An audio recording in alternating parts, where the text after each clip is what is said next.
Olá no canal Saber e Compartilhar. E no vídeo de hoje vamos dar continuidade à temática do teletrabalho. Mas hoje vamos fazer o enfoque do teletrabalho na legislação portuguesa e a regulamentação no âmbito da União Europeia.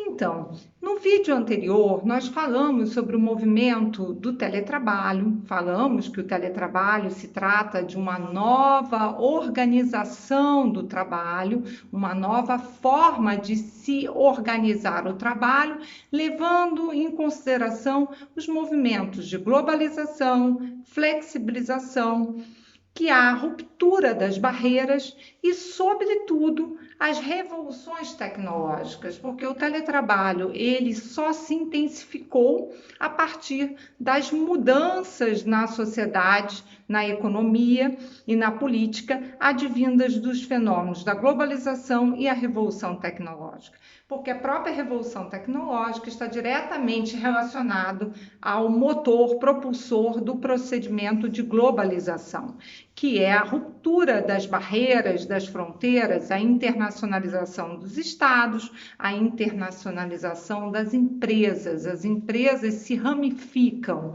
Hoje a gente não tem mais como na década de 50, de 20, né, e na próprio capitalismo industrial, uma concentração das empresas. Ao contrário, a gente tem um fenômeno de ramificação, de terceirização das atividades e, por isso, um processo natural de internacionalização das empresas, em busca de uma maior competitividade, em busca de um mercado mais amplo, de um mercado que hoje não tem limites. Os limites são mundiais, não é mais a limitação geográfica, né, espacial. E isso se perdeu muito com o mecanismo da globalização, essa limitação do mercado consumidor interno. Hoje o mercado de consumidor é só único, né, é um mercado global.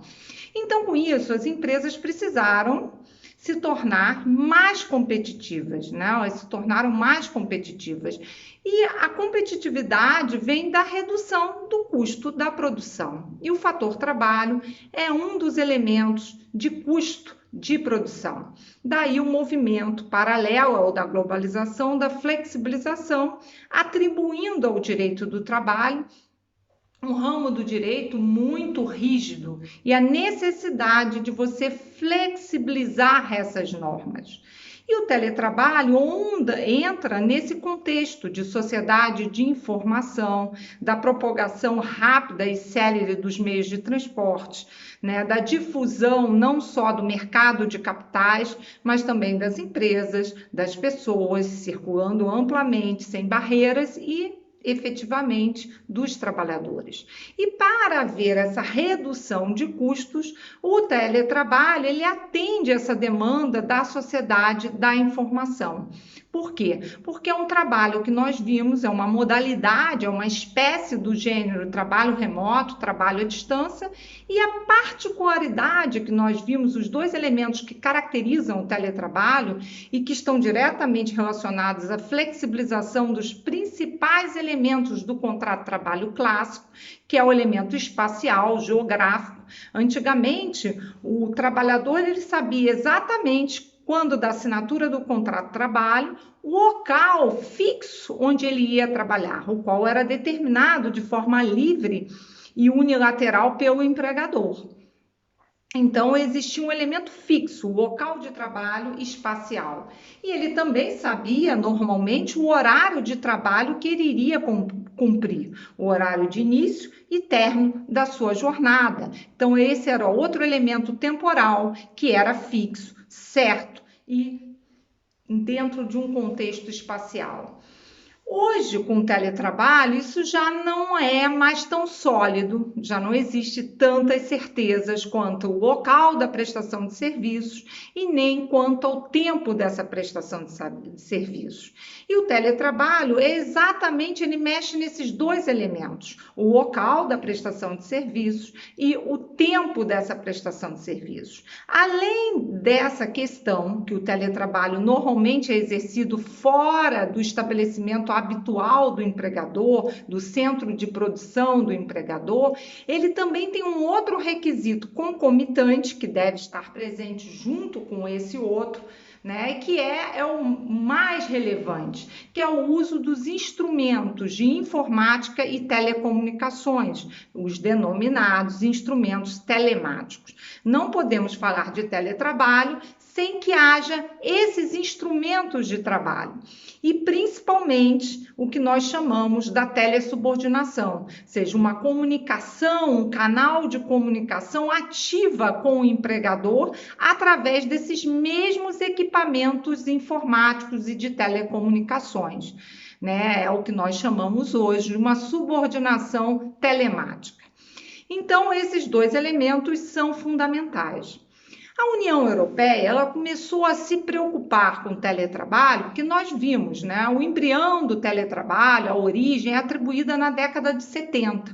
Mas a intensificação do teletrabalho, efetivamente, ele ocorre nas últimas décadas do século passado e atualmente, que se intensificou muito em razão de ser a preferência, né, para a forma de execução do trabalho atual, em razão do próprio distanciamento social.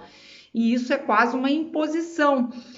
A maioria das legislações emergenciais que foram baixadas nesse período impuseram o teletrabalho como a única opção de se manter viva e ativa a economia. Então, daí a relevância do teletrabalho. Na atualidade, tanto é que a gente vai bolar um vídeo para falar de todas essas legislações emergenciais no período da pandemia causada pelo Covid-19.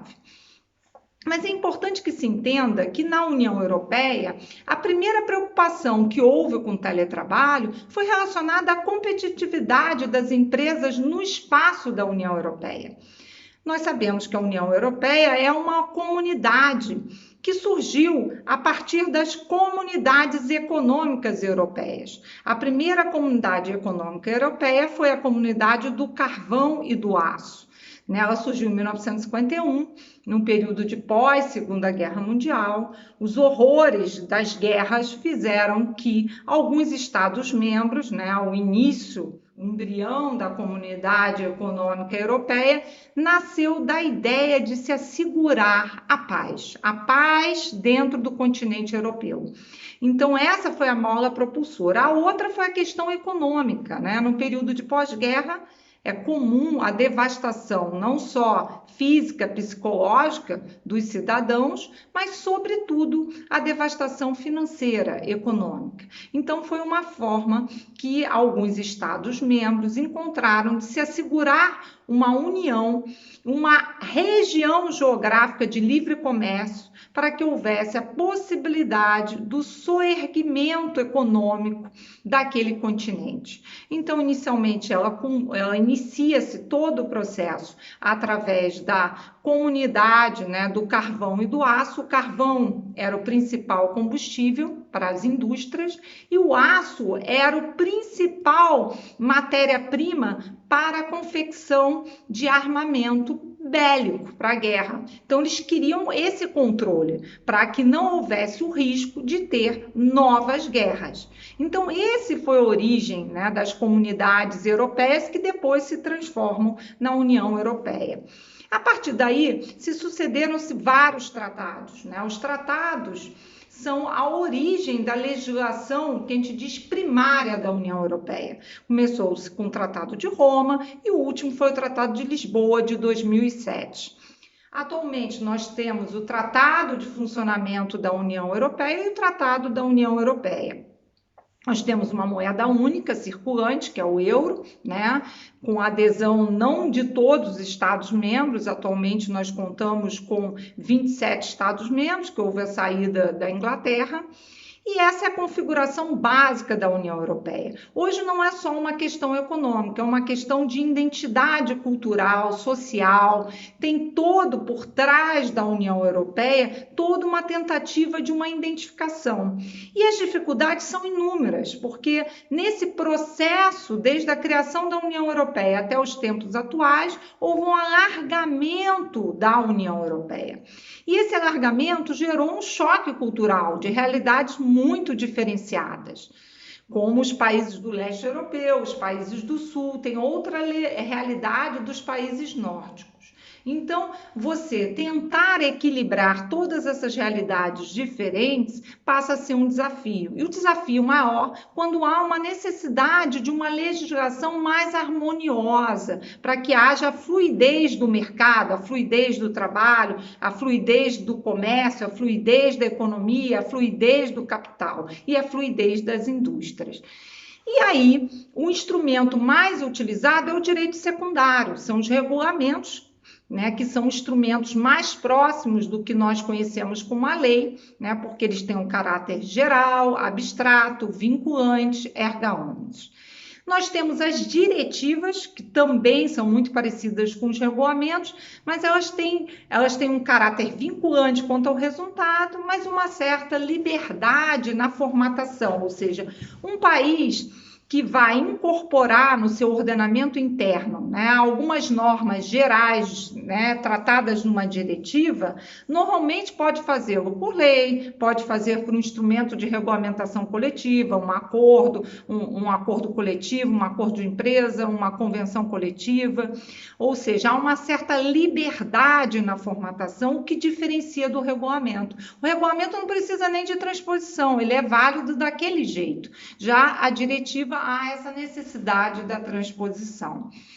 Então, esse é o cenário da União Europeia. E a União Europeia começa a tratar sobre a temática do teletrabalho a partir do momento que ela vê a necessidade da sociedade da informação, de você desenvolver uma competitividade maior entre as suas empresas. E aí surge essa necessidade de você trabalhar com novas formas de trabalho que não aquele contrato de trabalho clássico. Então, surgem as regulamentações do contrato a termo, do contrato a tempo parcial, né, da licença parental e também na área do direito social, a questão do teletrabalho surge na década de 90. E a primeira proposta foi feita através do Acordo Quadro Europeu. O que é o Acordo Quadro Europeu? O Acordo Quadro Europeu é um instrumento que é diferente da diretiva, porque ele tem uma natureza totalmente espontânea, voluntária, né? Ele é feito pelos parceiros sociais, que são representantes de entidades, de categorias que representam a categoria econômica e profissional, seriam os sindicatos equivalentes às confederações de âmbito da União Europeia. Então, o Acordo Quadro Europeu, ele foi a proposta encaminhada pela Comissão Europeia e discutida pelos parceiros sociais, né, dentro de um processo, né, que demorou alguns meses. Ele inicia em setembro de 2001 e o acordo é assinado efetivamente pelos parceiros sociais em 16 de julho de 2002. E esse acordo quadro europeu, ele tem 12 itens. Nesses 12 itens são abordados os principais assuntos sobre o teletrabalho, de uma forma genérica, né? Por quê? Porque você não pode chegar a minúcias, senão você inviabiliza a própria transposição, porque as realidades, como eu ponderei, são muito diferenciadas, em razão do alargamento ao longo da história da União Europeia. Então, optou-se até por esse instrumento que foi inédito, né? Pela primeira vez em matéria de direito social foi feito um acordo quadro europeu totalmente voluntário, né? Assinado, né? com a participação efetiva dos parceiros sociais. Havia uma previsão de uma transposição ampla num período de 3 anos, isso não ocorre, né? O acordo é de 2002, em 2009 a Eurofund, que é uma associação, né, responsável pela melhoria do trabalho, ela faz uma pesquisa e ela verifica em 2009 que apenas 21 Estados-membros, na época dos 28, teriam feito a transposição das normas gerais do teletrabalho para seu ordenamento interno, para sua legislação nacional. E esses Estados-membros não fizeram todos essa transposição da mesma maneira, porque a legislação varia de Estado-membro para Estado-membro. A União Europeia, obviamente, né, ela tira um pouco da soberania de cada Estado-membro, mas ele conserva o seu caráter de independência, né, de Estado, de país autônomo. Então, cada um tem uma liberdade naquela transposição. Então, a grande maioria optou pela transposição por instrumentos de regulamentação coletiva, foi o caso da Alemanha, da Espanha, da França, da Itália, muito embora a grande maioria desses países atualmente já tenha regulamentação por meio de lei, né? Isso é o caso da Espanha, pelo Estatuto do Trabalhador. Recentemente saiu uma legislação muito completa sobre o teletrabalho, pós-pandemia, né? Pós-cenário de pandemia, muito bom, que é o Real Decreto-Lei 28 no setor privado e o Real Decreto-Lei 29 no setor público. Nós temos a França também com regulamentação própria, através de legislação, de lei, né? E nós temos também a Itália, que foi uma das primeiras a regulamentar o teletrabalho no âmbito do serviço público. Portugal foi o primeiro a regulamentar por lei no âmbito da iniciativa privada, através do Código de Trabalho de 2003, que já não vigora mais, ele foi substituído pelo Código de Trabalho de 2009. Outros optaram pela via legislativa, que é o caso, como eu já ponderei, de Portugal e de alguns países do leste europeu. Também existe um outro grupo de Estados-membros que optou pela transposição através de meras recomendações, regulamentos internos das suas empresas, que é o caso da Inglaterra, que a própria tradição do direito, né, um direito mais consuetudinário, né, então a tradição do direito parece que é mais soft law, né, então optou-se por essa forma de transposição. São 12 tópicos, 12 pontos que são abordados sobre o teletrabalho. Esse passa a ser um embrião da regulamentação no âmbito da União Europeia. No primeiro tópico, são feitas considerações da relevância do teletrabalho para a sociedade da informação, para aumentar a competitividade entre as empresas, é uma forma de flexibilização da organização do trabalho, é uma forma de implementar um certo dinamismo no trabalho. Isso é verdade, é uma forma de ajuste, né? Principalmente para as pequenas e médias empresas. Embora hoje o teletrabalho já tenha destaque entre as grandes empresas e multinacionais. Mas há uma série de considerações. No ponto 2º, né, é feita a definição do teletrabalho. Ele faz uma delimitação ampla, né, que alguns defendem que dentro daquela configuração é possível até se pensar que há uma certa proteção para o teletrabalho, não só na modalidade do empregado, né, como a gente fala no Brasil, que tem subordinação jurídica, mas também o teletrabalhador autônomo e o que nós chamamos na União Europeia do teletrabalhador com dependência econômica, que é o teletrabalhador com parasubordinação, ou seja, ele exerce o trabalho por conta própria, mas ele tem uma dependência econômica com o cliente, a ponto que se aquele cliente romper aquele contrato de prestação de serviço, ele praticamente paralisa a sua atividade, porque existe uma dependência econômica com aquele único cliente, que ele só presta serviço em prol daquele único cliente, embora ele assuma todos os riscos daquele empreendimento. O maquinário é dele, os instrumentos de trabalho são deles, a rede é dele, Então, essa é a configuração que alguns defendem, né? Que o ponto 2, a abordagem da definição, o conceito de teletrabalho foi um conceito que optou-se pela amplitude, onde são enfatizados os dois aspectos. É aquele trabalho prestado habitualmente fora do centro principal do empregador e com o uso dos instrumentos tecnológicos, seja de comunicação ou seja de informática, ou seja, os instrumentos telemáticos. Notem, o teletrabalho é modalidade, é espécie do trabalho à distância, do trabalho remoto. E uma das modalidades do teletrabalho, isso eu acho que eu cheguei a mencionar, o teletrabalho tem várias espécies, é o teletrabalho domiciliário, né? Aquele que é realizado preponderantemente no domicílio do trabalhador. Embora na Europa prevaleça mais o teletrabalho domiciliário parcial, ou seja, alguns dias ele trabalha em casa e outros ele pode trabalhar na própria empresa, no estabelecimento principal do empregador. Isso não desnatura o regime do teletrabalho na União Europeia. E a gente também tem outras modalidades de teletrabalho. Os telecentros, né? Ou seja, são centros da empresa mais próximos do domicílio do trabalhador, onde ele propicia toda a infraestrutura para aquele indivíduo produzir, trabalhar, né? Tem todo o computador, tem uma mesa, tem um telefone, mas não é o principal estabelecimento daquele empregador. E nos telecentros, nós temos os centros comunitários também, ou seja, um co-work, né? Você faz o compartilhamento daquele espaço até com outras empresas.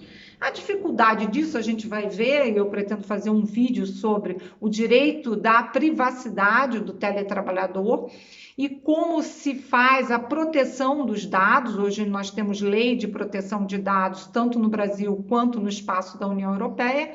Vamos falar um pouco sobre essa temática do direito à reserva da intimidade e da privacidade e dentro disso a associação desse direito com a necessidade hoje da gente proteger os nossos dados pessoais. E os trabalhadores têm muito mais necessidade porque isso tem influência direta na própria empregabilidade desse trabalhador. Então, é preciso todo um cuidado e hoje tem normas, né? A intervenção do Estado nessa temática, porque ela não diz respeito apenas à questão particular, não se trata apenas de uma relação comercial. Há necessidade de uma tutela por parte do Estado, daí hoje atualmente vigorarem as leis de proteção, porque esses dados são muito relevantes e eles não podem estar em mãos erradas. Então, dando seguimento aqui, a conversa de hoje sobre o teletrabalho no espaço da União Europeia. Então, no artigo 2º, ele destaca esses dois elementos fundamentais para a caracterização do teletrabalho. Nos demais artigos, o que é abordado é o caráter voluntário, né? O caráter necessariamente espontâneo do teletrabalho. O teletrabalho não pode ser imposto de forma unilateral, nem pelo empregado e nem pelo empregador. Essa é a regra. Agora, admite exceções? Admite. A gente vai ver que na própria legislação portuguesa existem 2 exceções e a própria pandemia do Covid criou-se várias exceções, que é o trabalho obrigatório em regime de teletrabalho, que foi a única forma encontrada para não paralisar todo o setor da economia, o setor produtivo. E com isso impulsionou, deu um grande impulso ao teletrabalho, né? Porque muitas empresas que tinham muita resistência à implantação de um teletrabalho passaram a se ver numa situação que ou elas implantavam teletrabalho ou simplesmente paralisavam as suas atividades por conta da imposição, né, do Estado, por questões de saúde pública, né, da paralisação das atividades. Então, vejam, um caráter que é muito enfatizado no Acordo Quadro Europeu é o caráter da espontaneidade, né, do teletrabalho. Ou seja, tem que haver uma liberdade tem que haver um consenso, a consensualidade no contrato de trabalho e a consensualidade para o teletrabalho, como uma nova organização de trabalho. É preciso que haja uma convergência de vontade para que seja implementado o teletrabalho. E outra abordagem que foi feita é a natureza reversível do teletrabalho. A qualquer tempo eu posso ter o meu direito de arrependimento, eu não quero mais teletrabalhar. E isso não vai ser um motivo justo para um despedimento e nem nenhum tipo de sanção. Então, isso foi enfatizado até para se desvincular o teletrabalho da precarização do trabalhador, dos direitos dos trabalhadores. Porque no momento inicial, quando surgiu o teletrabalho, ele teve muita resistência dos sindicatos, exatamente por esse discurso. O teletrabalho significa precarização do trabalhador, ele não vai ter duração máxima de trabalho, então ele vai trabalhar em sobrejornada, um trabalho exaustivo, em regime de isolamento, ele vai ter mais doenças psíquicas. Então, era muito um discurso negativo com relação ao teletrabalho. E isso se alterou a partir do momento que começaram os primeiros experimentos, né, as primeiras experiências com o teletrabalho e os aspectos positivos da maior produtividade, da maior motivação dos próprios trabalhadores. Então, houve essa preocupação, né, do Acordo Quadro Europeu de associar ao teletrabalho a necessidade de uma manifestação de vontade conjunta, né? Por quê? Porque eles queriam desvincular a ideia que o teletrabalho é uma imposição do empregador para visando a precarização dos direitos dos teletrabalhadores. Então, esses são dois aspectos que são enfatizados. Outros aspectos relevantes, a preocupação com a higiene, a saúde e a segurança no trabalho. A preocupação com o exercício dos direitos coletivos, né? Ou seja, os teletrabalhadores eles têm direito a participar, né, das reuniões da entidade sindical, têm o direito de votar e ser votado, têm o direito, inclusive, de greve. Então, os mesmos direitos, né, o princípio isonômico que os trabalhadores presenciais têm, os teletrabalhadores também devem ter, resguardado particularidades, né, que estão diretamente relacionadas ao teletrabalho, às atividades em teletrabalho. Então, isso houve uma outra preocupação na regulamentação. Outro aspecto abordado é o direito à reserva da intimidade, da privacidade do teletrabalhador.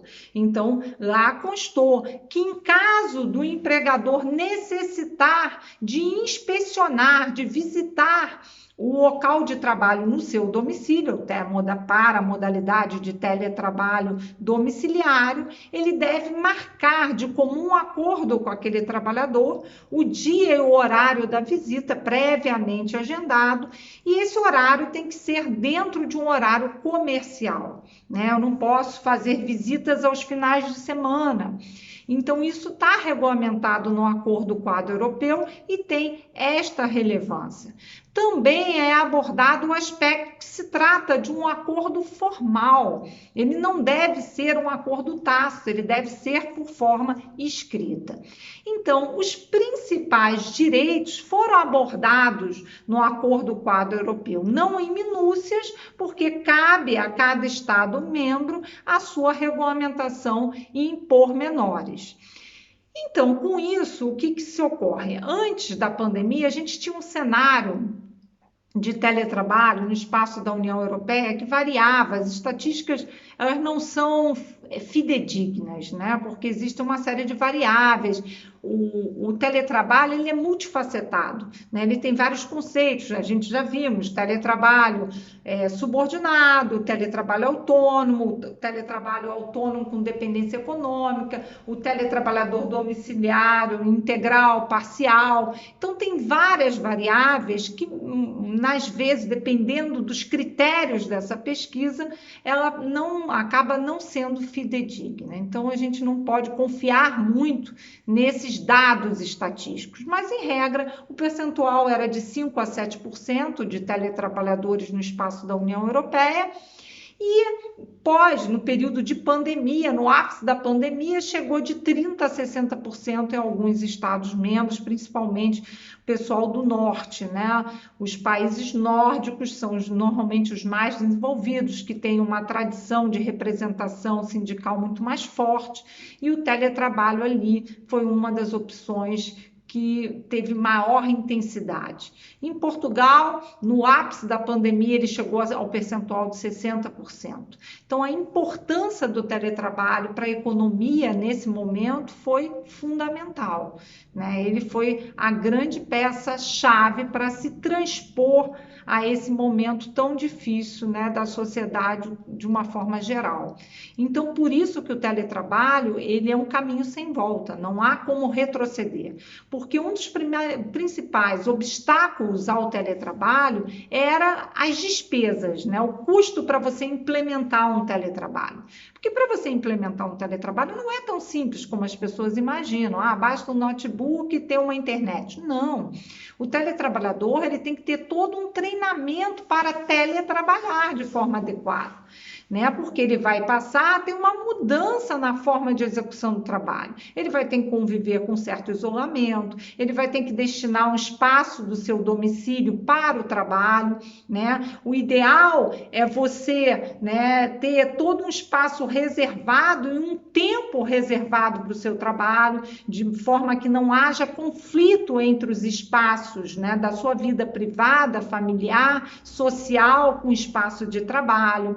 Então, o que se recomenda, até do ponto de vista psicológico, é que você se vista como se fosse para trabalhar, que você se isole naquele espaço, que você tenha os recursos tecnológicos, que você tenha o treinamento adequado para trabalhar com esses recursos tecnológicos, né, para que haja menos risco de danos psíquicos, né? Porque há, de outra parte, uma facilidade para o teletrabalhador, principalmente aqueles que trabalham em grandes centros, que normalmente você leva 2 horas para ir trabalhar, 2 horas para voltar, um estresse danado no trânsito, muito aborrecimento, você já chega exaurido para trabalhar, e quando você sai, você está morto. Isso nós não temos no teletrabalho. Você está no seu ambiente familiar, você pode socorrer, prestar auxílio aos seus filhos menores, às pessoas mais idosas, e ao mesmo tempo conseguir compartilhar a ideia de se poder realizar do ponto de vista do trabalho. Então, isso é muito importante. Então, a partir desse investimento pesado que as empresas fizeram, não só na questão tecnológica, mas na questão da mudança dos regulamentos internos, para se verificar uma nova forma de avaliar o trabalho desses teletrabalhadores. Porque a gente vai ver na legislação portuguesa, o teletrabalhador ele está sujeito a uma duração máxima do trabalho, ele está sujeito a uma jornada diária e semanal de trabalho. Agora, como é a forma que o empregador, os instrumentos que ele poderá utilizar para fazer esse controle sem que caracterize a invasão na privacidade desse teletrabalhador? Esse é o grande dilema do equilíbrio, né? Até que ponto aquele instrumento é justo, é proporcional e é relevante para aquele tipo de monitoramento. E isso a gente vai fazer um vídeo específico para falar sobre essa temática, que hoje está muito em voga, que é a questão da proteção dos dados pessoais, né, de qualquer um, né, e também dos trabalhadores. A gente vamos falar sobre essas leis. Então, nessa circunstância, você tem que ter todo um treinamento próprio. O direito português, ele foi o primeiro, como eu já ponderei, a regulamentar o teletrabalho, foi a partir do Código de Trabalho de 2003. Esse código abordou a matéria em 10 artigos. Posteriormente, esse código de 2003 foi revogado pelo Código de Trabalho de 2009, que é esse aqui, né, que ainda está em vigor. Esse Código de Trabalho de 2009 passou a abordar o teletrabalho em menos artigos, de 10 caiu para 7. Né? Antes você tinha do 233 ao 243. Atualmente, a matéria do teletrabalho ela está inserida, né, como uma modalidade de trabalho, né, no artigo 165 e vai até o artigo 171, ou seja, são 7 dispositivos. E o que tem de diferente nas duas regulamentações? No Código de Trabalho de 2009, surgem duas hipóteses de teletrabalho que antes não existiam e que têm até uma natureza de direito potestativo por parte do trabalhador, né? Que é o teletrabalho quando o trabalhador tem filhos menores de até 3 anos. Nesse caso, o empregador só vai poder recusar o requerimento de teletrabalho em duas circunstâncias. A primeira, se a atividade for incompatível com o teletrabalho. Isso é comum, existem atividades que são incompatíveis com o teletrabalho porque exigem o contato físico, o contato manual, né, com um objeto, com uma coisa. Por exemplo, a atividade operacional de logística, né? Você precisa alguém transportar aquele objeto, aquela coisa. Então, não tem como se fazer em teletrabalho. Hoje nós não temos ainda veículos autônomos, né? Pelo menos não comercial, né? Temos ainda alguns experimentos em andamento, mas não temos veículos autônomos, né? E mesmo que tivéssemos, também não temos, e o maquinário para isso parece que é muito caro, esse investimento no descarregamento da mercadoria e a entrega até a porta do consumidor. Então, isso exige um trabalho presencial, não é possível a realização desse trabalho de forma remota. Então, se for esse tipo de trabalhador, o empregador naturalmente vai recusar o teletrabalho, ainda que ela conte com filhos menores. Mas grande parte das atividades hoje, e a pandemia demonstrou isso cabalmente, é possível de ser realizada de forma remota. E nesse caso, o teletrabalhador tendo essa compatibilidade, o empregador tendo essa compatibilidade na função e tendo também a infraestrutura, ou seja, uma rede, né, a internet, um notebook, ele não tem como recusar o requerimento do teletrabalhador. A outra situação nova foi o trabalhador vítima de violência doméstica. Aí vamos pensar, né? Pô, trabalhador vítima de violência doméstica, ainda a lei vai punir, o legislador vai punir com a obrigação de trabalhar ainda em casa? Não, isso aí é incoerente, né? Não tem coerência nessa previsão legal.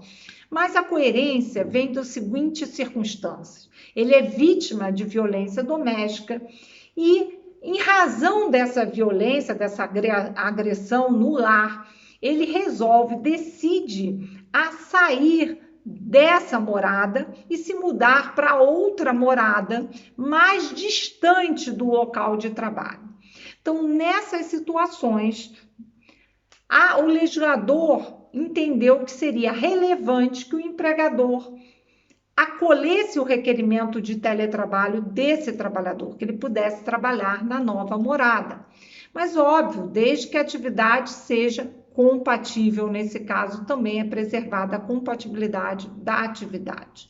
Então, isso é uma inovação, antes não tinha e passou a ter essas duas situações novas de teletrabalho.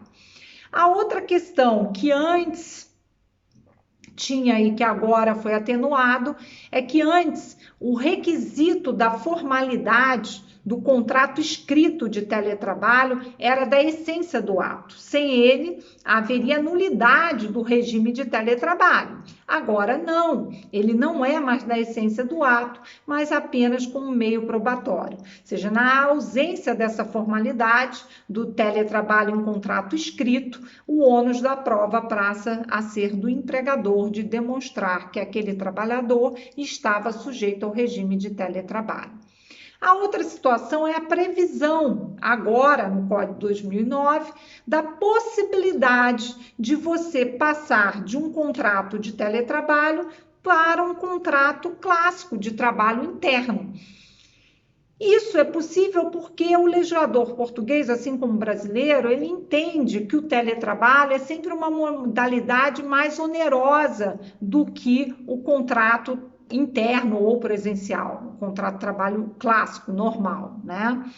Então, ele admite essa possibilidade do teletrabalhador requerer um contrato normal, seja na modalidade a termo ou por prazo indeterminado.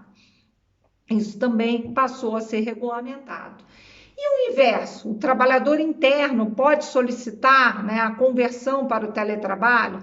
Pode, mas aí a lei entende que por ser mais oneroso, na verdade a lei, o legislador, ele tem uma visão, ele tira a espécie pelo total, pelo gênero, né?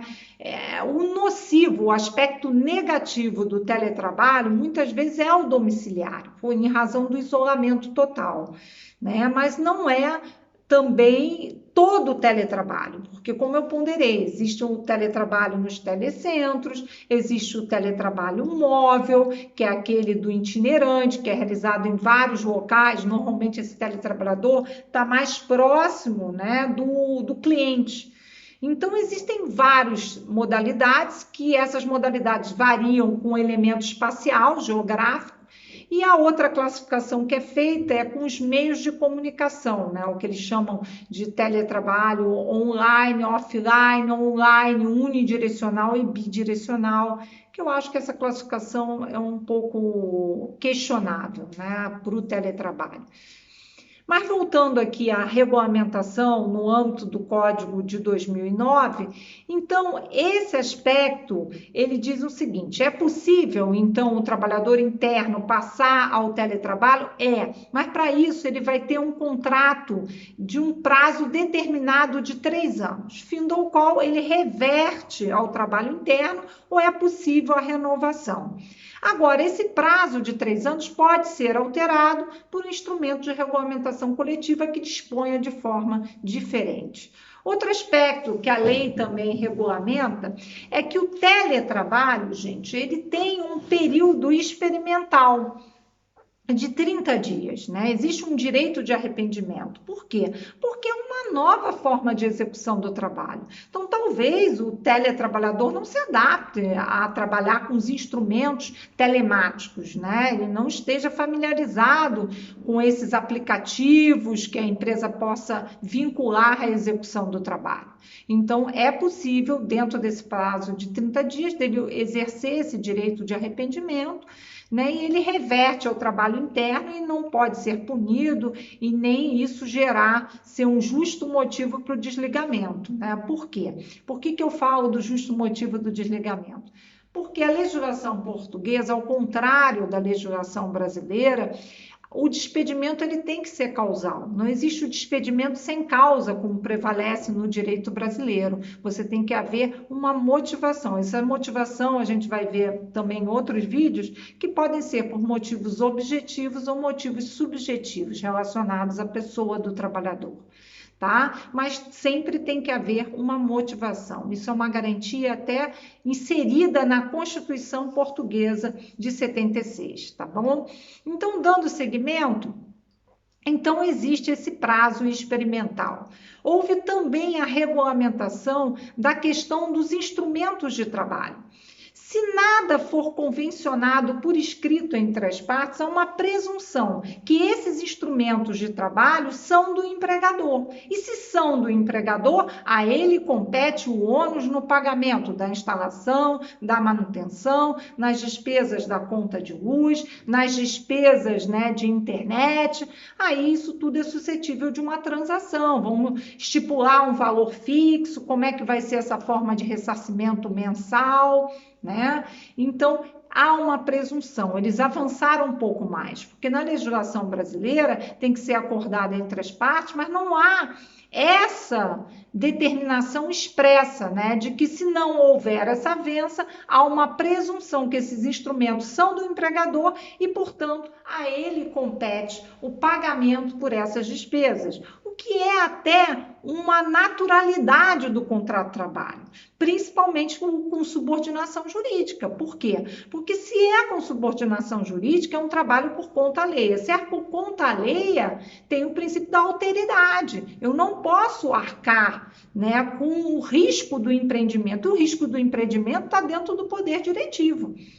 Então, o empregador ele não pode ter que pagar tais contas para aquela empresa ter o seu funcionamento regular. Então, isso é uma conclusão lógica até, mas a lei quis e assim fez de forma clara.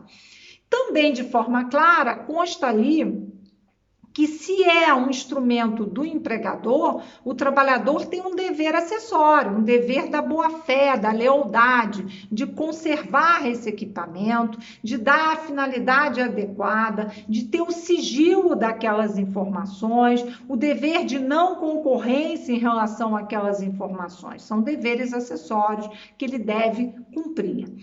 Também houve uma preocupação na consagração do princípio isonômico entre os direitos do teletrabalhador e os direitos do trabalhador interno. Tem os mesmos direitos, enfatizando o direito em relação à participação de cursos de aperfeiçoamento, principalmente na área tecnológica, os mesmos direitos de promoção, os mesmos procedimentos para serem avaliados quanto ao trabalho, que cada vez mais, isso é muito interessante, como é que vai se processar a avaliação dos teletrabalhadores, né? Isso tem a ver com a telesubordinação e com a vinculação com o controle da duração do trabalho. Na legislação brasileira, a regra é que o teletrabalhador não tenha controle da jornada, ele está isento, está lá no artigo 62, inciso 3º da CLT. E como eu vou, então, fazer o procedimento de avaliar o trabalho daquele trabalhador que eu não posso controlar a jornada sob pena de caracterizar, né, a desnaturação do teletrabalho? E eu, por outro lado, tenho que também monitorar aquele ambiente de trabalho, que eu, empregador, sou responsável pelo ambiente de trabalho. Aquele local, aquele cômodo da casa daquele trabalhador é uma extensão agora da minha empresa. E como que eu vou fazer esse monitoramento? Então, são questões delicadas que surgem a partir do teletrabalho. Na legislação portuguesa, a regra é o controle da jornada. O teletrabalhador está sujeito a uma jornada diária, a uma jornada semanal. A exceção é a isenção do controle, que está lá no artigo 218, né, do Código Português. Mas para eu ter essa isenção, eu tenho que ter um contrato escrito, uma cláusula escrita, e também não pode haver o controle imediato do superior. Né? Se tiver um controle direto por intermédio de um superior hierárquico, eu já não vou ter aquela isenção do horário. E se há essa duração do horário, eu tenho que ter a mesma duração de horário que os trabalhadores internos, é o princípio isonômico também. Então, as mesmas oportunidades de promoção, as mesmas formas de avaliação, vai ser uma avaliação de que maneira? Por resultados, por metas, né? Se eu estou isento do controle, tem que ser por resultado, por entrega do trabalho, que eu sempre acho que é a melhor forma de se avaliar, né? E não só para unidade de tempo. Isso a gente vê na prática, principalmente nos trabalhos, né, que exigem mais o aspecto intelectual, né, mais raciocínio, né, a gente vê nitidamente que não se entrega por unidade de tempo, se entrega por resultado, né? Às vezes o indivíduo trabalha o dia inteiro e não produz quanto aquele que trabalhou 1 hora. Então, esses critérios têm que ser alterados, né? Têm que ser adaptados ao teletrabalho. Então, essa é uma outra questão que é abordada. A questão do direito à privacidade, da reserva da intimidade, que está na Constituição Portuguesa, está também de forma expressa no Código do Trabalho de 2009. Ele também diz que se o empregador, no caso do teletrabalhador domiciliário, precisar, por questões de trabalho, fazer a visita ao teletrabalhador, deverá ocorrer durante o horário normal de trabalho, que ele delimita como sendo das 9 às 19, mediante também a presença do trabalhador ou alguém por ele destinado a receber o empregador ou preposto nessa visita ao seu domicílio. Então, há toda uma regulamentação, uma preocupação com o direito à privacidade. Depois, há a regulamentação também, né, da questão do exercício dos direitos coletivos, o direito de participar de reuniões, de votar, de ser candidato às representações sindicais, né, as comissões de empresa, tudo isso é regulamentado também na questão do exercício dos direitos coletivos. Ele tem direito a participar de greves, isso é fundamental, né? O teletrabalhador, ele não pode ter um isolamento, ele não pode perder esse elo de comunicação, né? E, na verdade, um elo de se integrar ao contexto do trabalho, a ideia do pertencimento. Então é isso, né? Terminamos por aí. Eu vou inserir também uns slides em PowerPoint, né, sobre o resumo desses principais aspectos, esses principais pontos da regulamentação do teletrabalho no direito português. Se gostaram, compartilhe, né? Eu acho interessante essa experiência do mestrado, porque dá essa visão ampla do direito comparado. E quem tiver essa experiência, né, quem estiver fazendo mestrado em outros estados, em outros países e quiser compartilhar essa experiência, quiser deixar nos seus comentários, eu acho fundamental, né? Porque o conhecimento só é conhecimento a partir do momento que a gente consegue compartilhar, a gente consegue transmitir esse conhecimento de alguma maneira. E essa foi a maneira que eu encontrei de dar esse compartilhamento, de dar esse retorno de toda essa vivência que eu estou tendo aqui em Portugal.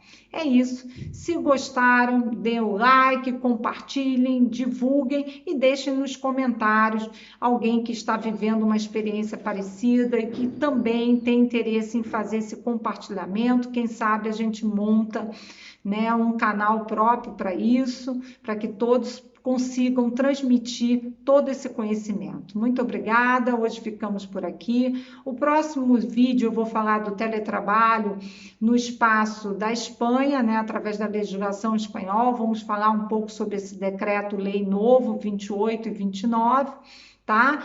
E nos outros vídeos vamos falar de institutos sobre o direito do trabalho em Portugal e no Brasil, de uma forma, uma análise de direito comparado, ok? Fiquem com a gente e até o próximo vídeo. Um abraço e até breve.